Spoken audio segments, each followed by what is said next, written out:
You are free. Go and sin no more. Thank you, Baba. The smell began to reduce. The pores on her skin began to close. Her belly began to shrink, slowly returning to its natural shape. At dawn, the shrine door opened. Light poured in. Nwamaka was still breathing. The priest stepped inside and froze. The curse was gone. She looked older now, thinner, quieter.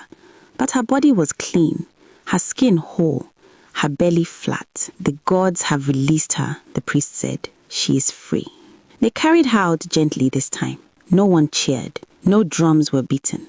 But the village watched in silence and understanding. Nwamaka healed slowly. Not the kind of healing that happens in a day or a week. Not the kind that erases memory. It was the kind that reminded her every morning of who she had been. When she first returned from the shrine, her body was free, but weak. Her legs shook when she stood. Her hands trembled when she lifted a bowl. The old Nwamaka had filled spaces with her voice. This new one did not. She spoke only when necessary. When she did speak, her words were soft, careful, chosen. People noticed that too. She listened now. It is like the gods took noise from her. But what they did not see was that inside Nwamaka, there was finally peace. The loud craving that once lived in her chest was gone. The endless wanting had quieted. She no longer felt the need to take more than her share, to rush ahead of others, to prove anything. She had learnt what enough felt like. And though her body healed, the gods left her a reminder. Years passed. New stories replaced old ones. New children were born. But Nwamaka's story remained.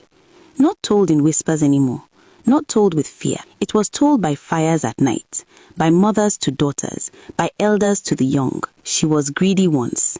She paid for it, but she changed. And that last part mattered the most. Because many stories ended with death, hers ended with learning. This story teaches us that greed does not begin in the stomach, but in the heart.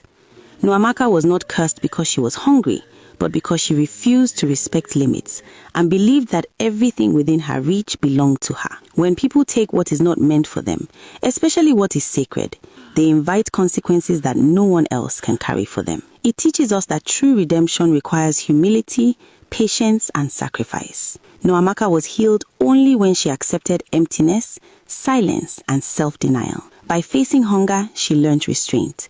By facing shame, she learned respect. And by surviving the trial, she proved that change is possible when a person truly accepts responsibility. I hope you enjoyed this story. If you did, please like, comment, and subscribe to our channel. Your support helps us tell amazing stories like this.